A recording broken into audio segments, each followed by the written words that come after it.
देखिएगा इसमें, तो Dalton's atomic theory of matter are as follows. सबसे पहले डाल्टन ने बोला all the matter all the matter is made up of very small particles called atoms। तो इसने सबसे पहला जो अपनी थ्योरी में रूल दिया, all the matter।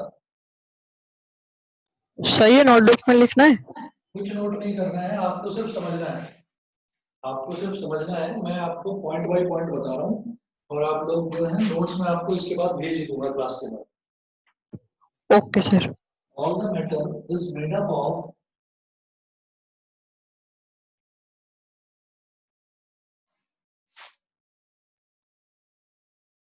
very small particles called atoms। all the matter is made up of very small particles called atoms। इसमें इन्होंने सबसे पहले ये बताया all the matter। मैटर का मतलब क्या है कि मैटर तीन तरीके का होता है, सॉलिड होता है, लिक्विड होता है और गैस होता है। तो all the matter is made up of very small particles। Dalton ने सबसे पहले ये बताया कि मैटर जो है वो छोटे छोटे पार्टिकल्स से मिलकर बना होता है, उन छोटे छोटे पार्टिकल्स को एटम्स बोलते हैं। ठीक है। अच्छा, सेकंड पॉइंट डाल्टन ने ये कहा, सेकंड पॉइंट था कि atoms atoms can not B divided. Atoms can not B divided, इसका मतलब क्या है कि एटम को डिवाइड नहीं करा जा सकता, मतलब एटम को तोड़ा नहीं जा सकता। ठीक, ये इसने सेकंड पॉइंट बताया था डाल्टन ने, atoms can not B divided. ठीक, तो सबसे पहला पॉइंट तो डाल्टन ने जो अपनी एटॉमिक थ्योरी दी थी, उस पूरी एटॉमिक थ्योरी को अलग अलग पॉइंट्स में डिवाइड कर दिया गया। तो पहला पॉइंट तो डाल्टन ने ये बोला कि all the matter is made up of very small particles called atoms. दूसरा पॉइंट था atoms can not B divided. फिर जो थर्ड पॉइंट था, थर्ड पॉइंट डाल्टन ने ये समझाया कि atoms can neither be created, atoms can neither be created nor destroyed। Atoms को ना तो बनाया जा सकता है, ना ही खत्म करा जा सकता है, ना ही उनको डिस्ट्रॉय किया जा सकता है। Can neither be created nor be destroyed. ठीक, तो तीन पॉइंट्स तो ये हो गए। चौथा पॉइंट उसका क्या था, atoms are of various kinds, there are as many kinds of atoms as are elements. मतलब जितने तरीके के एलिमेंट्स होते हैं उतने ही तरीके के एटम्स होते हैं। तो atoms are of various kinds. Fourth point इसने बताया डाल्टन ने, atoms are of various kinds। अलग अलग तरीके के होते हैं एटम्स। ठीक है। अच्छा, उसके बाद फिफ्थ पॉइंट था all the atoms of a given element are identical in every respect having the same mass, size and chemical properties। ठीक है, all the atoms of a given element। अगर मान लीजिए हम किसी एक एलिमेंट की बात करते हैं तो उस एलिमेंट के अंदर कितने एटम्स होंगे, बहुत सारे, इनफाइनाइट एटम्स होंगे। तो डाल्टन ने ये बताया कि अगर मैं किसी एक पर्टिकुलर एलिमेंट की बात करूं तो उसके अंदर, जैसे यहाँ तो ये बताया atoms are of various kinds.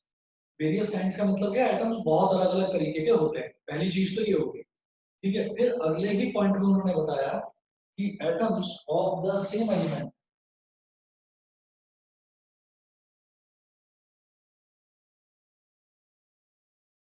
Atoms of the same element,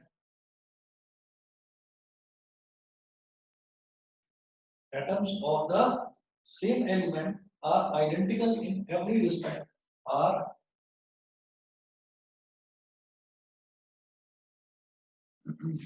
atoms of the same element are identical in every respect।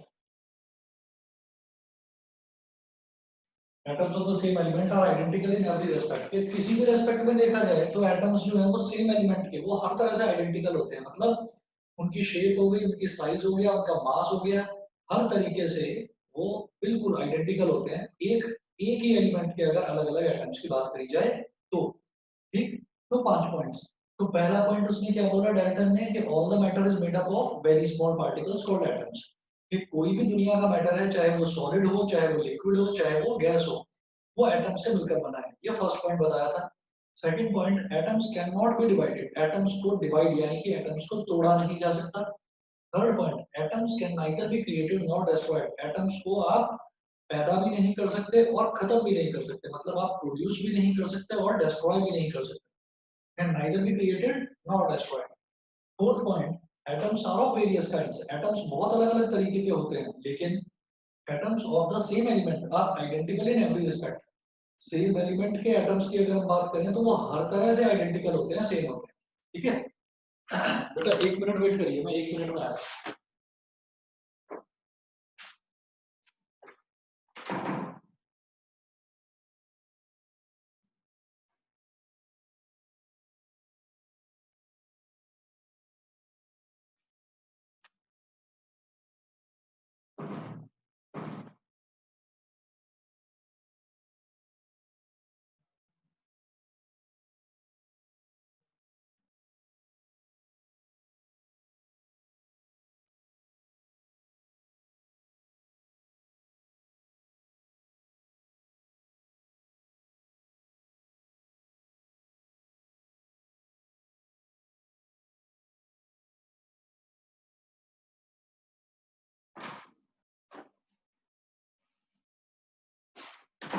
तो 5 पॉइंट तो डॉक्टर ने ये बताए। फिर उसके बाद जो नेक्स्ट पॉइंट था, एटम्स ऑफ डिफरेंट एलिमेंट। अगर हम अलग अलग एलिमेंट्स की बात करें तो 6 पॉइंट है, मैं इधर लिख रहा हूँ। तो ये थ्योरेटिकल कॉन्सेप्ट है, जो डाल्टन्स एटॉमिक थ्योरी है। जहां पर भी कोई भी पॉइंट आप लोगों को समझ में ना आए तो प्लीज बताना। अनमोल बस 1 मिनट रुको, अभी बताता हूँ फिफ्थ पॉइंट, अभी एक्सप्लेन कर रहा हूँ, 1 मिनट रुको बस। देखिए 6 पॉइंट है, atoms of different elements differ in shape,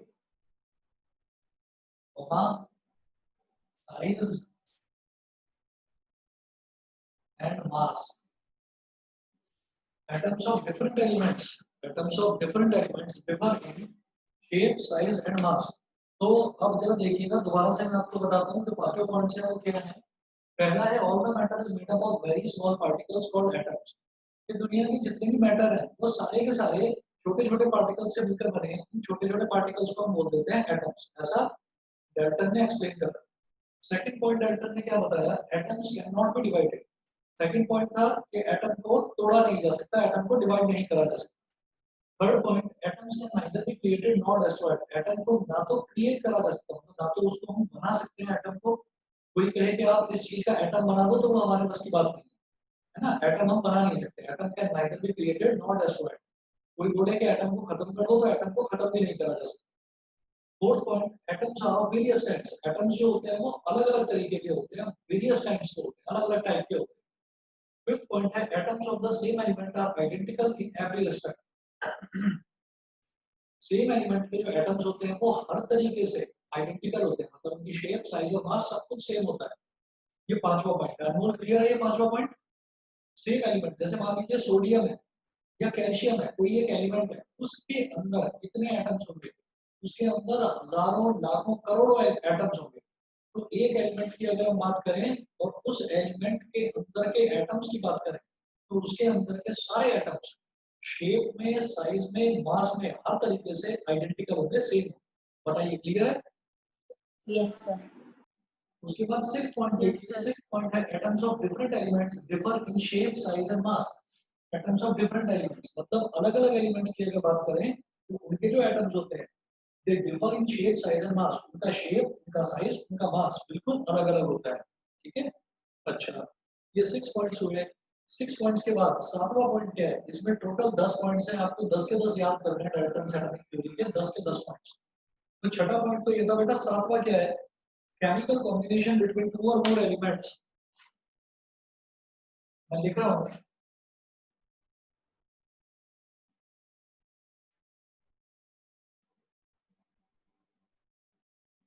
chemical combination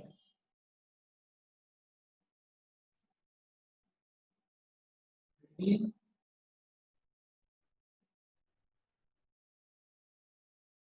two or more elements. Chemical combination between two or more elements consists in the joining together of atoms. Consists in the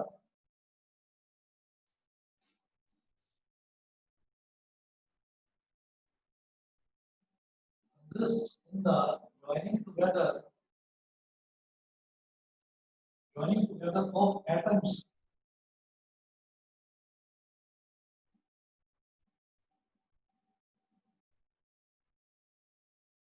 Atoms of these elements to form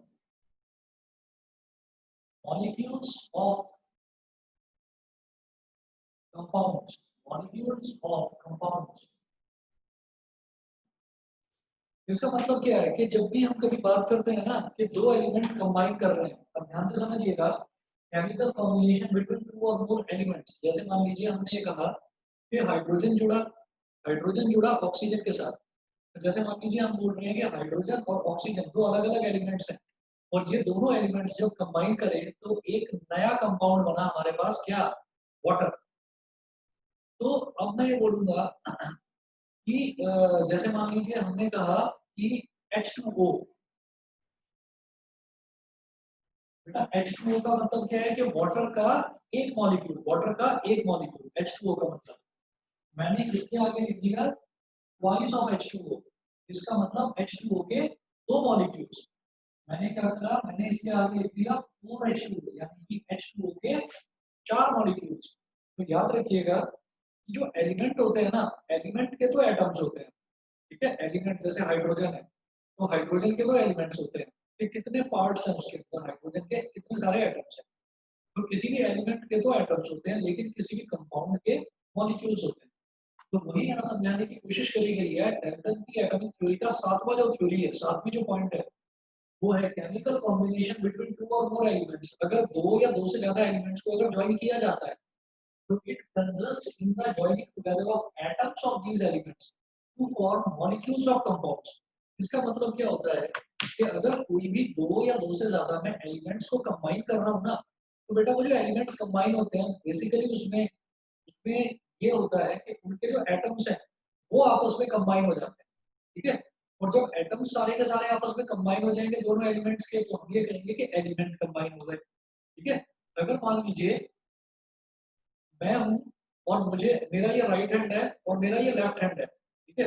अगर मान लीजिए मैंने अपने right hand से left hand को पकड़ लिया ऐसे करके, ठीक है, तो इसका मतलब क्या है कि मैंने खुद को पकड़ लिया। ऐसे ही मान लीजिए कि मैं किसी को मिलता हूँ जाकर और मैं उसके दोनों हाथ पकड़ लेता हूँ, तो अगर कोई भी कहेगा तो वो बोलेगा कि इसने, एक आदमी ने दूसरे आदमी को पकड़ लिया, ठीक है। तो एक आदमी हो गया एक एलिमेंट, दूसरा आदमी हो गया दूसरा एलिमेंट। तो आप जनरल वे में ये बोलोगे कि एक आदमी ने दूसरे आदमी को पकड़ लिया, लेकिन पकड़ा कैसे? With the help of their hands. मैंने अपने हाथों से उसके हाथों को पकड़ लिया, ठीक। तो जनरल वे में ये बोला जाएगा कि एक आदमी ने दूसरे आदमी को पकड़ लिया। तो जनरल वे में ये बोला जाता है कि एक एलिमेंट ने दूसरे एलिमेंट के साथ कंबाइन कर लिया, कॉम्बिनेशन कर लिया। लेकिन कॉम्बिनेशन किन किन के बीच में होता है? कॉम्बिनेशन एटम्स के बीच में होता है। मतलब पकड़ा किसने किसको? पहले आदमी के हाथों ने दूसरे आदमी के हाथों को पकड़ लिया, तो हमने बोला कि इस आदमी ने इस आदमी को पकड़ लिया। इसी तरीके से एक एलिमेंट दूसरे एलिमेंट को कंबाइन कर गया, इसका मतलब क्या है कि इस एलिमेंट के एटम्स ने इस एलिमेंट के एटम्स के साथ कॉम्बिनेशन कर दिया। बताइए, क्लियर है सभी को? Yes sir. न्यासा क्लियर है बेटा? No sir. दोबारा बताऊं? Yes sir. ठीक है। प्राजक्ता, ये अच्छा, प्राजक्ता का तो माइक ही नहीं शो कर रहा है। योग क्लियर है? शिवांश, अक्षत, अनिकेत, आप बताइए सब कुछ क्लियर है, समझ में आ गया? Yes sir. Okay sir. अच्छा बेटा बताओ, कुछ पूछ रहे हैं आप? नो सर, मैंने बोल रहा था यस। Okay okay. फिर देखिएगा, फिर आठवां जो पॉइंट था डेल्टन का, डेल्टन की थ्योरी का जो आठवां पॉइंट है वो है कि द नंबर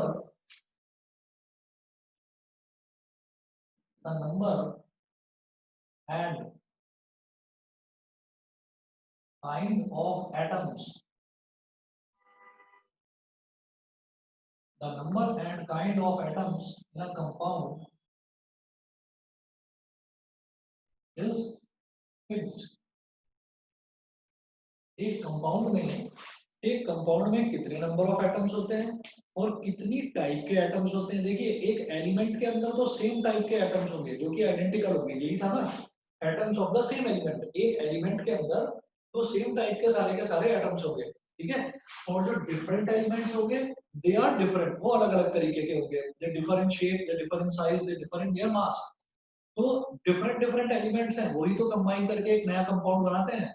जैसे हाइड्रोजन एक अलग एलिमेंट है, ऑक्सीजन एक अलग एलिमेंट है, दोनों ने कंबाइन करा तो H2O यानी कि वाटर बना दिया। उसी तरीके से हम ये कहेंगे the number and kind of atoms in a compound. एक कंपाउंड के अंदर नंबर ऑफ एटम्स वो भी फिक्स रहेंगे, ना तो कम हो सकते ना ज्यादा हो सकते। और एक कंपाउंड के अंदर काइंड ऑफ एटम्स के कितने तरीके के एटम्स हैं वो भी फिक्स रहेंगे। तो the number and kind of atoms in a compound is fixed, ठीक है। अच्छा जी, ये करने के बाद में बताइए क्लियर है सभी को? सभी को क्लियर है? Yes, sir. ठीक है जी। उसके बाद नाइन्थ जो, Yes.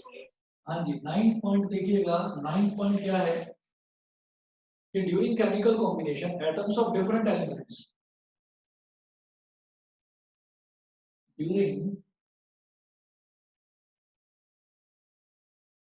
Chemical combination atoms of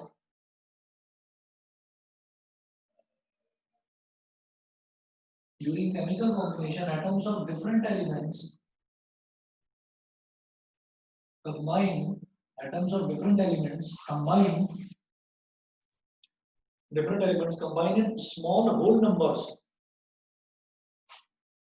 combine in small whole numbers, combine in small whole numbers to form compounds, to form compounds, है ना। During chemical combination atoms of different elements, तो जो अलग अलग एलिमेंट्स हैं जब कंबाइन होता है, जब कंपाउंड फॉर्मेशन होती है, तो जो हमारे पास अलग अलग जो एलिमेंट्स हैं उनके जो एटम्स हैं they combine in small whole numbers. Small whole numbers का मतलब क्या है? देखिए कभी भी ऐसा नहीं होगा कि इसका आधा एटम उसके 2.5 एटम के साथ या 1.5 एटम के साथ में ऐड हो गया, ऐसा नहीं होगा। स्मॉल नंबर होंगे लेकिन होल नंबर होंगे। होल नंबर का मतलब क्या है कि प्रॉपर नंबर होगा कि भाई पहले वाला एलिमेंट है, मान लीजिए हाइड्रोजन और ऑक्सीजन ने कंबाइन करा, ठीक है, तो साफ साफ दिखाई दे रहा है यहाँ पर हाइड्रोजन के कितने एटम है बेटा? 2। हाइड्रोजन के 2 एटम है, ठीक है। और ऑक्सीजन के कितने एटम है? ऑक्सीजन के आगे क्या लिखा हुआ है? कुछ भी नहीं। तो इसका मतलब क्या है कि ऑक्सीजन का 1 एटम है, हाइड्रोजन के 2 एटम, ऑक्सीजन के 1 एटम। तो ये प्रॉपर होल नंबर है, ये पॉइंट्स में नहीं है। उसी तरह से अगर मान लीजिए मैं बात करता हूँ, मान लीजिए कार्बन डाइऑक्साइड की बात करते हैं, तो CO2 इसमें आप ये देखेंगे कि कार्बन के आगे कुछ भी नहीं लिखा हुआ, दैट मींस कार्बन के आगे 1 लिखा हुआ है। ऑक्सीजन के आगे 2 लिखा हुआ है, दैट मींस ऑक्सीजन के 2 एटम। कार्बन के आगे 1 लिखा हुआ है तो कार्बन का 1 एटम, तो कार्बन का 1 एटम, ऑक्सीजन के 2 एटम। इसी तरीके से कोई और उठा लीजिए आप, मान लीजिए मैं सल्फ्यूरिक एसिड की बात करूं, H2SO4, तो इसमें आप देखिएगा इसमें क्या हो रहा है, मेरे पास हाइड्रोजन है, सल्फर है और ऑक्सीजन है। हाइड्रोजन के 2 एटम है, सल्फर का 1 एटम है और ऑक्सीजन के 4 एटम है। तो ये छोटे छोटे नंबर्स होते हैं, बहुत बड़े नंबर नहीं होते। ज्यादा से ज्यादा हम बात करते हैं, एक फॉर्मूला होता है बेटा ग्लूकोज का। ग्लूकोज का फॉर्मूला होता है C6H12 12O6 C6H12O6। इसमें देखिए कार्बन के 6 एटम हो गए, हाइड्रोजन के 12 एटम हो गए, ऑक्सीजन के 6 एटम हो गए। तो इसमें थोड़े से ज्यादा एटम्स होते हैं, लेकिन फिर भी आप ये देखिएगा कि ये कोई बहुत बड़ी टर्म नहीं है। कभी भी आप किसी भी कंपाउंड में ये नहीं देखोगे कि किसी कंपाउंड के 500 एटम है या 1000 एटम है। तो इतनी बड़ी बड़ी टर्म्स नहीं आती, होल नंबर आते हैं और छोटे छोटे होल नंबर्स आते हैं। बहुत बड़ा होल नंबर भी नहीं आता। और फ्रैक्शन में तो कभी भी नहीं होता कि 1.5 हो, 2.5 हो, 3.5 हो, 1.7 हो, ऐसा कुछ भी नहीं होता। ठीक है, बता दीजिए बेटा, क्लियर है यहाँ तक? ये वाला पॉइंट क्लियर है ना? कि atoms of different elements combine in small whole numbers। atoms होते हैं वो small small whole numbers में combine करते हैं। बता दीजिए, ये क्लियर है सभी को? Yes, sir. क्लियर बेटा? चलिए, इसके बाद ये पॉइंट नंबर 9 था डाल्टन की एटॉमिक थ्योरी का। उसके बाद देखते हैं बेटा पॉइंट नंबर 10। पॉइंट नंबर 10 क्या है? Atoms of the same elements can combine in more than one ratio two form more than one compound. Atoms of the same elements,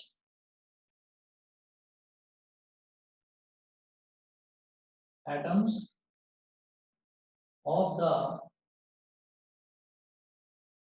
same elements can combine in atoms of the same elements can combine in more than one ratio, in more than one ratio, in more than one ratio to form more than one compound, more than one ratio to form more than one compound। Atoms of the same element, same element का मतलब क्या है कि जैसे मान लीजिए मैं बात करता हूँ ऑक्सीजन की। तो ऑक्सीजन के अगर मान लीजिए दो एटम जुड़ जाते हैं, हम हमेशा बोलते हैं कि oxygen is an element which always exist in diatomic state. Diatomic, di का मतलब होता है जहां पर दो एटम होते हैं, डाई एटॉमिक। तो ऑक्सीजन एग्जिस्ट्स इन डाई एटॉमिक स्टेट। कैसे? अगर ऑक्सीजन के दो एटम है और वो कंबाइन कर रहे हैं, मान लीजिए ऐसा हो गया O2, ऑक्सीजन के दो एटम कंबाइन कर रहे हैं मतलब O2, ये हो गया। ठीक, तो इसको मैं बोलूंगा क्या? इसको मैं बोलूंगा ऑक्सीजन। ऑक्सीजन को सिंपली O नहीं बोला जाता, हमेशा O2 होता है, because it always exist in diatomic state. Diatomic state में ही एग्जिस्ट करता है, वरना एग्जिस्ट नहीं करता। उसके अलावा ये हो गया ऑक्सीजन के दो एटम, डाई एटॉमिक। अच्छा, ऑक्सीजन के अगर तीन एटम ले लिए जाए तो वो कहा जाएगा ट्राई एटॉमिक स्टेट। तो वो क्या हो जाएगा? O3। और Ozone. O3 को बोलेंगे ओजोन। बिल्कुल ठीक। तो ऑक्सीजन और ओजोन, इसका मतलब क्या है कि अगर ऑक्सीजन के दो एटम कंबाइन हुए तो वो बन गया ऑक्सीजन। अगर ऑक्सीजन के तीन एटम कंबाइन हुए तो वो हो गया ओजोन। इसका मतलब एलिमेंट तो सेम है ना, एलिमेंट तो ऑक्सीजन ही है ना। तो atoms of the same element, element तो सेम है, atoms of the same element can combine in more than one ratio. एक से ज्यादा रेशियो में कंबाइन हो सकते हैं। जैसे यहाँ पर दो को जोड़ा, यहाँ पर तीन जुड़ गए आपस में, ठीक है, to form more than one compound. तो वो अलग अलग तरीके के कंपाउंड्स बन सकते हैं। जैसे यहाँ बन गया ऑक्सीजन, तो यहाँ बन गया ओजोन। बताइए, क्लियर है बेटा? शिवांश, आदित्य, युग, बताइए सब बच्चों को क्लियर है? Yes, sir. ठीक है, अब जरा देखिएगा। Yes, sir. हाँ जी, अब जरा ध्यान दीजिएगा। जैसे डाल्टन एटॉमिक थ्योरी है, तो डाल्टन एटॉमिक थ्योरी में टोटल मेरे पास 10 पॉइंट है, 10 के 10 पॉइंट्स आप लोगों को लर्न करने हैं। अब ध्यान दीजिएगा, मैं एक बार सारे के सारे पॉइंट्स रिवाइज करा रहा हूँ ताकि आप लोगों को लर्न करने में प्रॉब्लम ना हो। पहला पॉइंट क्या है? All the matter is made up of very small particles called atoms. तो पहला पॉइंट है कि जितना भी दुनिया में मैटर होता है सब कुछ एटम से मिलकर बना होता है। Second point, atom can not be further सब डिवाइडेड। एटम को मैं डिवाइड नहीं कर सकता, ये दूसरा पॉइंट डाल्टन ने बताया। तीसरा, atoms can neither be created nor destroyed. Atom को ना तो आप पैदा कर सकते हो, ना ही आप उसको मार सकते हो। It can neither be created nor destroyed. ठीक है, उसके बाद फोर्थ पॉइंट है, atoms are of various kinds. Atoms अलग अलग तरीके के होते हैं। एक ही टाइप के नहीं होते, बहुत अलग अलग टाइप के होते हैं। फिफ्थ पॉइंट, सेम एलिमेंट के atoms of the same element are identical in every respect, हर तरीके से वो सेम होते हैं, शेप में, साइज में, मास में। फिफ्थ के बाद सिक्स्थ, बिल्कुल फिफ्थ का ऑपोजिट है वो कि atoms of different elements differ in shape, size and mass. ये जो डिफरेंट एलिमेंट्स, अगर एलिमेंट्स अलग अलग हो गए, तो एलिमेंट्स अगर अलग अलग हो गए तो अलग अलग एलिमेंट्स के जो एटम्स हैं ये differ in shape, size and mass, उनका शेप, साइज और मास पूरी तरह से अलग अलग होता है। फिर सेवंथ है chemical combination between two or more elements consist in joining together the atoms of these elements to form molecules of compounds। इसका मतलब केमिकल कॉम्बिनेशन जब दो एलिमेंट्स के बीच में होता है तो वो एलिमेंट्स जो जुड़ते हैं वो कैसे जुड़ते हैं कि उन एलिमेंट्स के सारे एटम्स आपस में जुड़ जाते हैं, एटम्स कंबाइन। ठीक। फिर eight point, the number and kind of atoms in a compound is fixed. ठीक, किसी भी कंपाउंड में नंबर और काइंड ऑफ एटम्स, ठीक, कितने नंबर ऑफ एटम्स हैं और कितने टाइप के एटम्स हैं किसी भी कंपाउंड में, वो हमेशा फिक्स रहते हैं, ना बढ़ते ना घटते, चेंज नहीं होते। फिर नाइन्थ पॉइंट है, during chemical combination atoms of different elements, chemical combination के दौरान atoms of different elements combine small whole numbers to form compounds. कि जब केमिकल कॉम्बिनेशन होता है, मतलब एटम्स जब आपस में कंबाइन करते हैं, जब एटम्स आपस में कंबाइन करते हैं तो atoms of different elements combine in small whole numbers to form compounds. इसका मतलब वो छोटे छोटे होल नंबर्स में ही कंबाइन होते हैं। जैसे CO2 में कार्बन का एक एटम, ऑक्सीजन का दो एटम, H2O में हाइड्रोजन के दो एटम, ऑक्सीजन का एक एटम, तो स्मॉल होल नंबर्स में ही वो कंबाइन करते हैं एटम्स। 10th पॉइंट है कि atoms of the same element के एटम्स अलग अलग रेशो में जुड़ते हैं तो अलग अलग कंपाउंड बनाते हैं। बताइए बेटा, 10 के 10 पॉइंट क्लियर है सभी बच्चों को? Yes sir. Yes sir. ठीक है जी। फिर उसके बाद में हमने कहा डाल्टन की एटॉमिक थ्योरी। डाल्टन ने जो ये एटॉमिक थ्योरी दी, तो कभी भी कोई भी चीज होती है, जैसे मान लीजिए आप लोग पढ़ रहे हैं, तो आप लोग पढ़कर आप लोग नॉलेज गेन कर रहे हैं, तो आपकी जो नॉलेज है वो किस चीज पर बेस्ड है? आपकी नॉलेज बेस्ड है एनसीईआरटी के सिलेबस पर। ऐसा तो नहीं है ना कि आप दुनिया के किसी भी सब्जेक्ट की कोई भी बुक उठाकर आपने ऐसे ही पढ़ना शुरू कर दिया, नहीं। तो आपको जो हमारी गवर्नमेंट पढ़ाना चाह रही है आप वो पढ़ रहे हो, तो your knowledge is based on NCERT. आपकी नॉलेज, मेरी नॉलेज, हम सबकी knowledge, all the people who live in India, उन सबकी knowledge is based on NCERT. क्यों? हम उसी के बेस पर पढ़ाई करते हैं, आगे जो उसमें दे रखा है हम उसी चीज को सही समझ कर पढ़ते हैं। इसी तरीके से जो डाल्टन की एटॉमिक थ्योरी थी, Dalton's atomic theory was based on the laws of chemical combination, and it was the result of Dalton's atomic theory was based on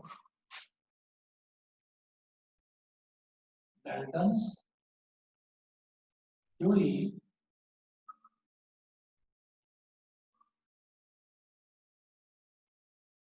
was based on laws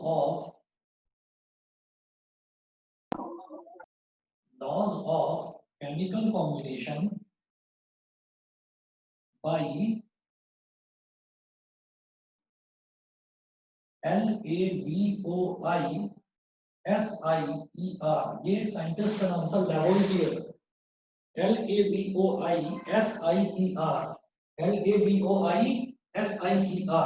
तो कभी भी आपसे पूछा जाए कि डाल्टन की एटॉमिक थ्योरी क्या वो भी किसी से इंस्पायर्ड था? हमेशा यही कहते हैं ना कि कोई भी बड़े से बड़ा साइंटिस्ट हो तो वो न्यूटन, आइंस्टीन, इन सब के रूल्स को लेकर चलते हैं। ठीक है, तो अगर मान लीजिए हम ये कहते हैं कि आप में से कोई भी स्टूडेंट आगे चलकर साइंटिस्ट बनता है, तो आप लोग जब भी अपनी थ्योरी, कोई भी नई थ्योरी डेवलप करेंगे, तो that theory will be based on, आपने आइंस्टीन को पढ़ रखा होगा, आपने न्यूटन के सारे लॉज पढ़ रखे होंगे, तो आप ये कहेंगे कि my theory is based on Newton as well as Einstein. ठीक है, क्योंकि इन्होंने ही सबसे ज्यादा काम करा है फिजिक्स में और केमिस्ट्री में। तो हम ये कहते हैं कि Dalton's theory was based on laws of chemical combination by Lavoisier. Lavoisier भी एक साइंटिस्ट था, तो लेवोइजियर के रूल्स को स्टडी करके, लेवोइजियर का जो बेसिक रूल था ना बेटा, वो ये वाला था, थर्ड वाला। तो ये थर्ड वाली थ्योरी है ना इसकी, ये इसका रूल था कि atoms can neither be created nor destroyed, और इस पर इसने एटम की थ्योरी दी थी लेवोइजियर ने। तो लेवोइजियर की एटॉमिक थ्योरी, अब ये सुनकर एकदम से इंटरेस्ट क्रिएट होता है कि हम ये जानना चाहेंगे कि लवॉइजियर की एटॉमिक थ्योरी क्या थी।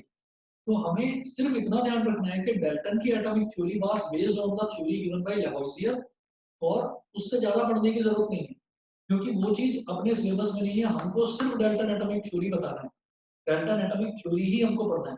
तो इसमें जो ये 10 के 10 पॉइंट्स है ये आप समझ गए। उसके अलावा अगर कभी पूछा जाए, जैसे कि आप लोगों के जो टेस्ट होते हैं, जो पीरियोडिक आजकल जो स्कूल में टेस्ट हो रहे हैं, वो सारे के सारे एमसीक्यू बेस्ड हो रहे हैं।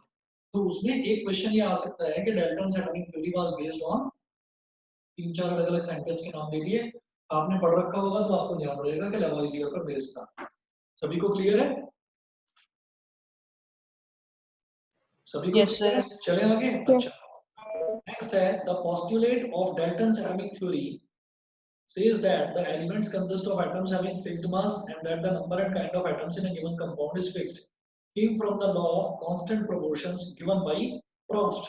ठीक है, तो ये वाला जो थर्ड पॉइंट है, ये उसने कहां से स्टडी करा?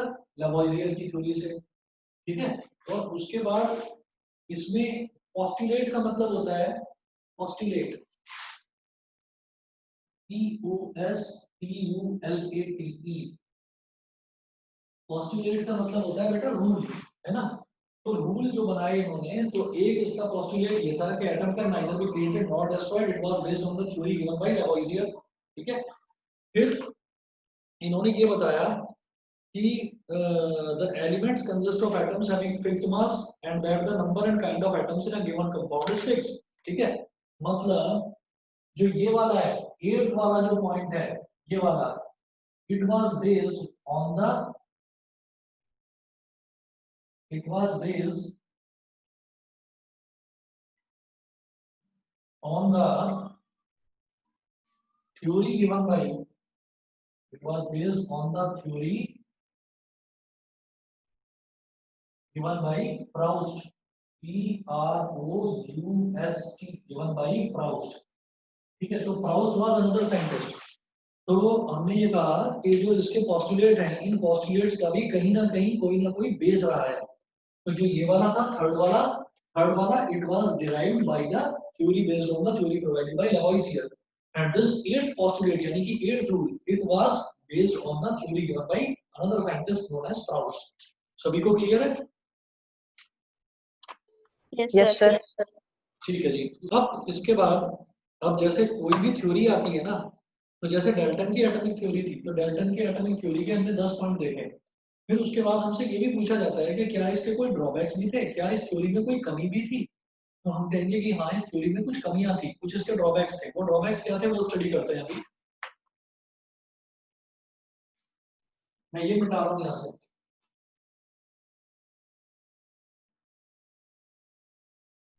सर पोस्टुलेट से यूक्लिड ज्योमेट्री में भी है ना? बिल्कुल बिल्कुल, पोस्टुलेट का मैं मतलब रूल होता है। ये ऐसा होता है कि जैसे मान लीजिए हम इंडिया में बैठे हुए हैं और आपको ये बोला जाए कि आपको स्कूल से आते ही आपको होमवर्क करना है, या आपको ट्यूशन खत्म हो जाते ही आपको अपना होमवर्क करना है। आपको आपके मम्मी पापा और टीचर ये समझाएं कि ये नियम है, ये नियम है। तो आपने यहाँ पर एक नियम बना लिया कि आपको ट्यूशन के बाद में अपना होमवर्क कंप्लीट करना है। ठीक है, वो और बात है कि आप उस नियम को फॉलो नहीं करते, पर आपने एक नियम बना लिया। तो हम उसको बोलेंगे कि ये नियम है। इंग्लिश में कोई बोलेगा कि ये रूल है, ग्रीक में कोई बोलेगा कि ये पोस्टुलेट है। ठीक है, इसी तरीके से मतलब ये अलग अलग लैंग्वेजेस में बोलने वाले शब्द हैं। पोस्टुलेट का मतलब भी रूल है, और अगर हम हिंदी में बोले नियम, तो नियम का मतलब भी रूल है। मेरी बात समझ में आ गई? Yes, sir. है ना। तो ये जो भी साइंटिस्ट हुआ, अगर कोई ग्रीक साइंटिस्ट हुआ तो उसने पोस्टुलेट बोल दिया, ठीक। अगर कोई इंग्लिश साइंटिस्ट हुआ तो उसने रूल बोल दिया। ठीक है, इसी तरीके से कोई लैटिन साइंटिस्ट हुआ तो उसने उसी रूल को बोल दिया थ्योरम, ये थ्योरम है ना। तो इन सभी चीजों का ये सिनोनिम्स है, इन सभी चीजों का मतलब सेम ही होता है। अच्छा, drawbacks of Dalton's atomic theory. अब इसकी डाल्टन एटॉमिक थ्योरी की ड्रॉबैक भी देखते हैं। तो पहली ड्रॉबैक जो आप लोगों ने इस चैप्टर के स्टार्ट होने, जब स्टार्ट हुआ था तभी आप लोगों ने वो ड्रॉबैक मेरे को बता दिया था। तो वो ड्रॉबैक क्या है वो देखिएगा। सबसे पहली ड्रॉबैक इसकी ये है बेटा कि one of the major drawbacks of Dalton's atomic theory of matter is that atoms were atoms were thought and taught to be indivisible. Thought का मतलब क्या है कि एटम्स के बारे में ये सोचा गया कि वो डिवाइड नहीं हो सकते, they are indivisible. And taught, taught का मतलब क्या है कि ऐसा पढ़ाया गया कि एटम्स कभी भी डिवाइड नहीं हो सकते.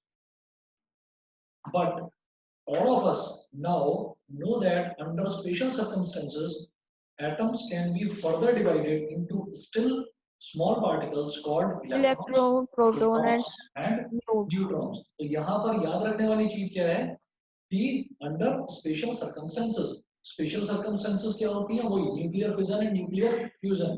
जो मैंने आपको बताया था, जो न्यूक्लियर रिएक्टर्स में जो एटॉमिक बॉम्ब का एक्सप्लोजन होता है उसमें मैं न्यूट्रॉन और प्रोटॉन को भी तोड़ सकता हूँ. ठीक है. तो अंडर स्पेशल सर्कमस्टेंसेस उसको हम इलेक्ट्रॉन, प्रोटॉन और न्यूट्रॉन में डिवाइड कर सकते हैं. ये चीज क्लियर है. ये इसका एक पहला ड्रॉबैक था. Yes sir. बताइए दिव्यांश जी, क्लियर है? सर एक Yes, चीज sir. पूछनी है. हाँ बेटा बताओ. सर ये थोड़ा चैप्टर से बाहर है पर इसी का ही है. सर जो एटम्स होते हैं उसमें सब ऑर्बिट्स इनफाइनाइट होते हैं ना. सब ऑर्बिट्स क्या होते हैं? इनफाइनाइट. समझ में नहीं आया, दोबारा बोलोगे? जो ऑर्बिट्स मतलब एटम के सब ऑर्बिट्स होते हैं वो ऑर्बिट्स होते हैं. इनफाइनाइट होते हैं ना. हाँ इनफाइनाइट होते हैं. ठीक है. ठीक है सर वैसे. ठीक है. अच्छा, तो दूसरा जो इसका ड्रॉबैक था वो ये था कि Dalton's atomic theory says that all the atoms of an element have exactly the same mass. Dalton की एटॉमिक थ्योरी में ये बताया गया कि एक अगर सेम एलिमेंट है तो सेम एलिमेंट के जितने भी एटम्स हैं सबका सेम मास होता है. ये डाल्टन की एटॉमिक थ्योरी में बताया गया था. ठीक है. अच्छा, it is however now known that atoms of the same element can have slightly different mass. तो हम लोग ने जैसे और धीरे धीरे चीजों को और रिसर्चेस होते गए और धीरे धीरे नए नए साइंटिस्ट ने नई नई थ्योरीज बताई बेस्ड ऑन देयर स्टडी. तो धीरे धीरे हमको ये भी पता चलने लगा कि जो एटम्स होते हैं सेम एलिमेंट के उनका भी जो मास होता है वो भी थोड़ा थोड़ा एक दूसरे से डिफर करता है, डिफरेंट मास होता है. तो यहाँ पर भी डाल्टन की एटॉमिक थ्योरी इस जगह पर भी फेल हो गई. तो एटम डाल्टन की एटॉमिक थ्योरी का पहला ड्रॉबैक क्या है कि उसने बोला था atom can not be subdivided but it can be subdivided into electron, proton and neutron under special circumstances. दूसरा, उसने बोला था कि सेम एलिमेंट के जितने भी एटम्स हैं उन सब का मास सेम रहेगा. But we now know that कि जो सेम एटम होता है, जो सेम एलिमेंट होता है उसके अंदर जो एटम्स होते हैं उनका भी मास थोड़ा थोड़ा डिफरेंट होता है, एक दूसरे से अलग अलग होता है. थर्ड पॉइंट, जो थर्ड इसका ड्रॉबैक था वो क्या था? Dalton's atomic theory said that atoms of different elements have different masses. Dalton की एटॉमिक थ्योरी ने बताया था कि जो डिफरेंट एलिमेंट्स हैं, अलग अलग एलिमेंट्स हैं, उनके जो एटम्स हैं उनके मास अलग अलग होते हैं. ये डाल्टन ने बताया था. But it is however now known that even atoms of different elements can have the same mass. हमें ये भी बाद में पता चला, स्टडी के बाद ये पता चला कि अलग अलग एलिमेंट्स जो होते हैं उनके जो एटम्स होते हैं उनके मास भी सेम हो सकते हैं. तो ये जो तीन चीजें थी, ये जो तीन रूल्स थे एटम इसके डाल्टन के एटॉमिक थ्योरी के, तो यहाँ पर जो डाल्टन है वो रॉन्ग प्रूव हो गया. ठीक है. तो ये उसके तीन ड्रॉबैक्स. तो आपको क्या करना है, डाल्टन की एटॉमिक थ्योरी के 10 पॉइंट्स याद रखने हैं. उसमें जो तीसरा पॉइंट है कि तीसरा पॉइंट है atom can neither be created nor destroyed, it was based on the theory given by Lavoisier. ठीक है. फिर उसके बाद में कि एटम जो ये आठवां पॉइंट है, the number and kind of atoms in a compound is fixed. तो this theory was based on the theory given by Frost. एक तो ये चीज होगी. उसके बाद ड्रॉबैक्स, ड्रॉबैक्स तीन है. पहला ड्रॉबैक, डाल्टन ने बोला था एटम को डिवाइड नहीं करा जा सकता but it can B divided into electron, proton and neutron. दूसरा ड्रॉबैक, डाल्टन ने बोला था कि सेम एलिमेंट के जो एटम्स होते हैं उन सब के मासेस सेम होते हैं, लेकिन बाद में पता चला कि सेम एलिमेंट के जो एटम्स होते हैं उनके मासेस भी थोड़े थोड़े अलग हो सकते हैं. तीसरा ड्रॉबैक, डाल्टन ने बोला था कि जो डिफरेंट एलिमेंट्स हैं उनके एटम्स के मासेस अलग अलग होते हैं, लेकिन बाद में पता चला कि उनके जो एटम्स होते हैं, डिफरेंट एलिमेंट्स के जो एटम्स होते हैं उनके मासेस भी सेम हो सकते हैं. ठीक है. अच्छा, अब इसके बाद में ये तो डाल्टन एटॉमिक थ्योरी खत्म हो गई. फिर उसके बाद हमें एटम में क्या क्या पढ़ना है उस पर जरा ध्यान दीजिएगा.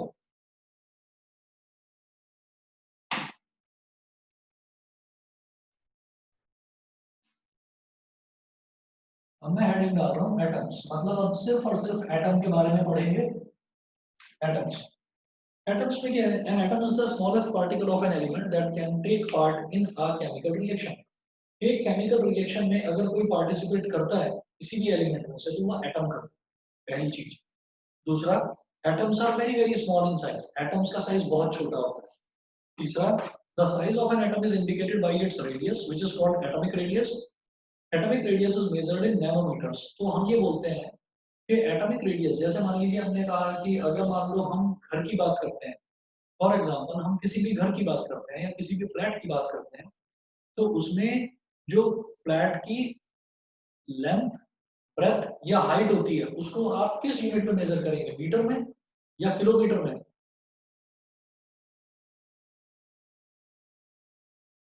बताएंगे?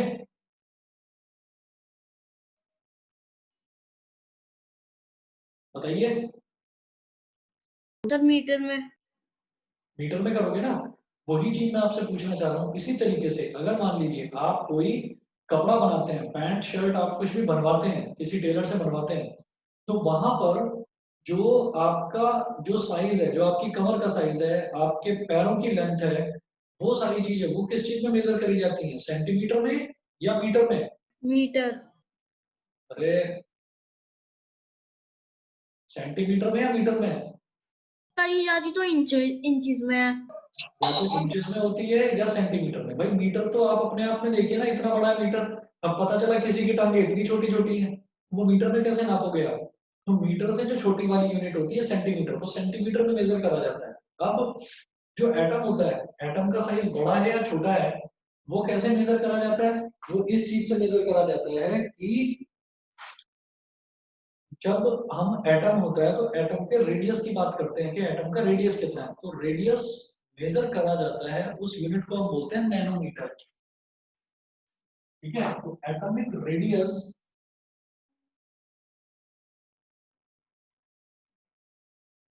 Atomic radius is measured in nanometers, NANOMETRS, nanometers. और ये कैसे डिफाइन करते हैं? 1 nm, जैसे सेंटीमीटर को लिखते हैं cm सेंटीमीटर, ऐसे ही नैनोमीटर को लिखेंगे nm नैनोमीटर। और ये क्या होता है बेटा, 1 nanometre is equal to 10 to the power minus 9 metre. 1 nanometre is equal to 10 to the power minus 9 metre. तो sir 1 nanometre is equal to 10 to the power minus 6 centimetre होगा। माइनस 6 सेंटीमीटर नहीं, गलत बोल रहे हो। सर 6 ही नहीं, 7 होगा, 7 7 minus 7। हाँ चलिए, खैर छोड़िए, हमने तो सीधा ही बोला कि 1 nanometre is equal to 10 to the power minus 9 metre. ठीक है, इसके बाद अगला देखते हैं। Atoms are so small that we cannot see them even under the most powerful optical microscope. Atom इतने छोटे होते हैं कि हम उनको, अगर कोई बहुत ज्यादा मोस्ट पावरफुल माइक्रोस्कोप भी है ना, तो हम उस मोस्ट पावर माइक्रोस्कोप की हेल्प से भी हम उस एटम को नहीं देख सकते। ठीक है, अच्छा, अगला पॉइंट है, the scanning tunnelling microscope enables us to see atoms तो इनडायरेक्टली। एक होता है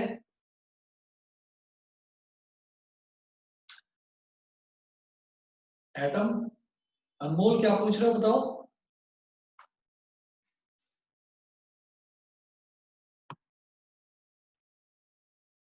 अच्छा, देखिए इसमें ऐसा था कि जैसे मान लीजिए मैंने एटम की बात करी, तो एटम का जो साइज होता है ना, एटम के साइज को, एटम के साइज को हम मेजर करते हैं हमेशा उसके एटॉमिक रेडियस से। हम ये देखते हैं कि एटम का रेडियस कितना है। तो एटम का रेडियस अगर ज्यादा है तो हम बोलेंगे एटम का साइज बड़ा है। अगर एटम का रेडियस छोटा है तो हम बोलेंगे कि एटम का साइज छोटा है। तो एटम का साइज बड़ा है या छोटा है, it all depends upon the atomic radius. और एटॉमिक रेडियस वो मेजर करा जाता है, एक यूनिट होती है नैनोमीटर। एटॉमिक रेडियस नैनोमीटर में मेजर करा जाता है।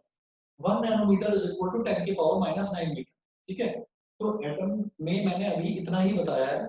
इसके बाद अगला हमने बोला कि एटम इतना छोटा होता है कि एटम को under the most powerful microscope हम नहीं देख सकते। फिर नेक्स्ट पॉइंट है कि एक हमारे पास माइक्रोस्कोप होता है, उसको बोलते हैं scanning, SCANNING scanning, TUNNELING scanning, tunnelling microscope, scanning tunnelling microscope. तो स्कैनिंग टनलिंग माइक्रोस्कोप के थ्रू हम एटम को देख सकते हैं, डायरेक्टली नहीं, इनडायरेक्टली देख सकते हैं स्कैनिंग टनलिंग माइक्रोस्कोप के थ्रू। यही एक अकेला माइक्रोस्कोप है जिसके थ्रू हम इसको देख सकते हैं, नहीं तो देखा नहीं जा सकता एटम को। सर इनडायरेक्टली कैसे? बेटा इनडायरेक्टली ऐसे कि उसमें ना लेंसेज लगे रहते हैं, तो हम लेंसेज के थ्रू उसकी इमेज को देख सकते हैं। हम तो लेंसेज के प्रॉपर वो नहीं देख सकते। हाँ प्रॉपर ये नहीं कि हम सामने ये नहीं कह सकते कि ये रहा एटम। अगर मान लीजिए इधर तुम खड़े हुए हो और यहाँ सामने मिरर लगा हो, इधर तुम खड़े हो और इस तरफ मिरर लगा हुआ है और इस तरफ मैं खड़ा हुआ हूँ, तो मैं तुम्हारी इमेज को देख लूंगा मिरर में, लेकिन डायरेक्टली तुम्हें नहीं देख पाऊंगा। वो चीज है कि हम डायरेक्टली एटम को नहीं देख पाते, हम एटम की इमेज को देख लेते हैं। ठीक है, उसके बाद फिर है डेल्टन्स सिंबल्स ऑफ एलिमेंट्स। तो डेल्टन ने कुछ एलिमेंट्स के सिंबल दिए थे, हो सकता है ये आपसे पूछे जाएं, एनसीईआरटी में मेंशन्ड है और ये सिलेबस में से कटवाया भी नहीं गया है। Dalton's symbol of elements. Sir एक चीज पूछनी है। हाँ सर एटॉमिक कॉन्फ़िगरेशन इसी साल है? एटॉमिक क्या कॉन्फ़िगरेशन क्या होता है वो? इलेक्ट्रॉनिक कॉन्फ़िगरेशन होता है बेटा। हाँ वो इसी साल है। इलेक्ट्रॉनिक कॉन्फ़िगरेशन हाँ इसी साल है। हाँ ठीक है सर। जो अगला चैप्टर है ना इसमें केमिस्ट्री में स्ट्रक्चर ऑफ एटम्स, उसमें पढ़ोगे आप लोग। ओके सर, उसमें सर वो पढ़ेंगे वैलेंसी और कैसे हाँ हाँ बिल्कुल एलिमेंट शेल होते हैं। बिल्कुल बिल्कुल वही। सर मैं ऑलरेडी पढ़ चुका हूँ ना। सिंक्रो में। हाँ सर। ओके, अनमोल आवाज आ रही है clear? Yes sir. Okay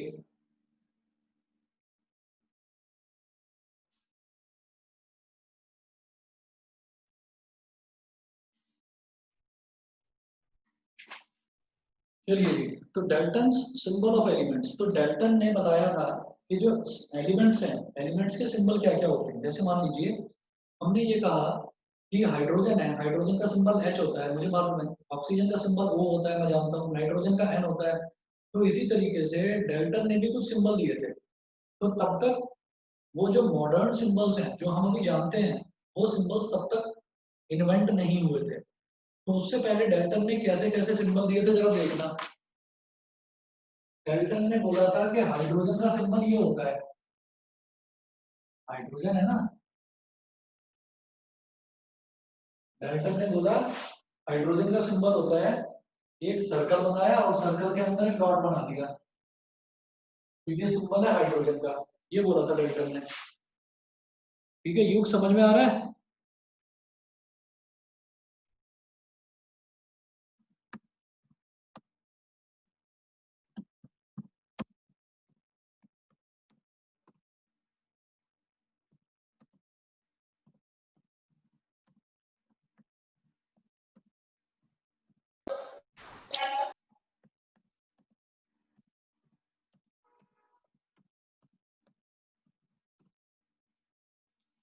hydrogen का सिंबल ये। अच्छा, फिर डेल्टन ने कार्बन का सिंबल क्या दिया था? फिर एक सर्कल बनाया और सर्कल को पूरा अंदर से फिलअप कर दिया, डार्क कर दिया पूरा सर्कल को। तो ये सिंबल था कार्बन का। ठीक है, ये कार्बन का सिंबल था। उसके बाद ऑक्सीजन, ऑक्सीजन का क्या सिंबल होता है डेल्टन में?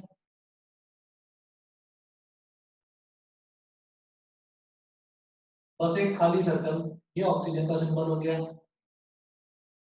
मुझे बोल रहा हाँ बेटा बोलो।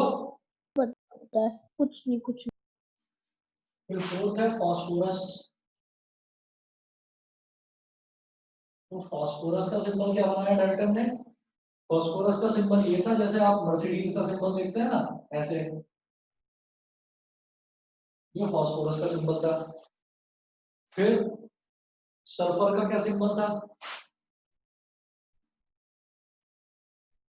जो आप लोग डॉक्टर्स का सिंबल देखते हो वो सल्फर का सिंबल बताया था डाल्टन ने। तो ये तब की बात है जब मॉडर्न सिंबल इन्वेंट नहीं हुए थे, तो उनसे पहले यही सिंबल्स यूज करे जाते थे। सल्फर का ये हो गया। प्लैटिनम का सिंबल क्या था? ये सब कुछ मैं आपको नोट्स में भेजूंगा। एक सर्कल, सर्कल के अंदर पी लिख दिया तो ये प्लैटिनम का सिंबल हो गया। फिर आयरन का क्या सिंबल था?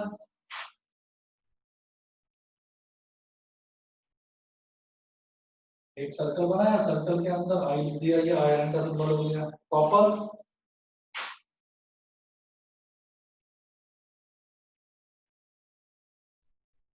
कॉपर का क्या सिंबल था? एक सर्कल बनाया, उसके अंदर सी लिख दिया, ये कॉपर का सिंबल हो गया। कॉपर के बाद में, कॉपर के बाद में क्या आया? सिल्वर, सिल्वर का क्या सिंबल? एक सर्कल बनाया और सर्कल के अंदर एस लिख दिया, ये सिल्वर का सिंबल हो गया। सिल्वर के बाद गोल्ड, गोल्ड में क्या? एक सर्कल बनाया और सर्कल के अंदर जी लिख दिया और यहाँ पर ऐसे ऐसे ऐसे ऐसे लाइंस बना दी। These lines is for glow, कि गोल्ड जो होता है वो ग्लो करता है। तो ये लाइन हो गई गोल्ड के लिए। उसके बाद में लेड के बारे में, लेड का क्या सिंबल है? LEAD, lead. लेड का क्या सिंबल? एक सर्कल बनाया उसके अंदर एल लिख दिया। लेड के बाद में, लेड के बाद में मरकरी, मरकरी का क्या सिंबल बनाया? एक सर्कल बनाया और सर्कल के जो कॉर्नर्स हैं उनमें अंदर की तरफ डॉट डॉट डॉट डॉट बना दिए सारे। ठीक है, तो ये हमारे 12 सिंबल्स थे जो डाल्टन ने बताए थे। सर मतलब सारे नहीं बताए 180 सारे क्यों नहीं बताए? उसका रीजन ये था कि डाल्टन ने जब अपनी एटॉमिक थ्योरी दी थी ना, तब तक यही सारे एलिमेंट्स नेचर में कितने एलिमेंट्स से डिस्कवर हुए थे, बाकी एलिमेंट्स की डिस्कवरी हुई ही नहीं थी तब तक। सर अभी कितने टोटल एलिमेंट्स है? अभी तो लगभग 112 के करीब है। और कई बार क्या होता है कि पुराने एलिमेंट्स जो है वो खत्म हो जाते हैं, कि अब वो नेचर में मिलने बंद हो गए, तो कुछ एलिमेंट्स हट जाते हैं, कुछ एलिमेंट बढ़ जाते हैं। तो सर हर साल जो ऐसा ही होता है ना, सिस्टम इंटरनेशनल, वो एलिमेंट्स की नई लिस्ट इशू करता है। तो पिछले साल इशू करी थी, उसमें 112 एलिमेंट्स थे। हो सकता है इस बार बढ़कर 114 115 हो गए हो, या घटकर 108 या 109 रह गए हैं। तो सर वो चेंज होते रहते 118 हैं। है। हाँ, वो चेंज होते रहते हैं। Okay sir. ठीक है बेटा, आज के लिए इतना ही करना है, और मैं आपको रात में जब क्लासेस खत्म होगी नोट्स भेज दूंगा इसके। Thank you sir. ठीक है, नोट्स अपने कंप्लीट करके रखिए, और जो मैथ्स का होमवर्क दिया था प्लीज सभी बच्चों को बोल रहा हूँ वो भी भेजिए मेरे को। ठीक है।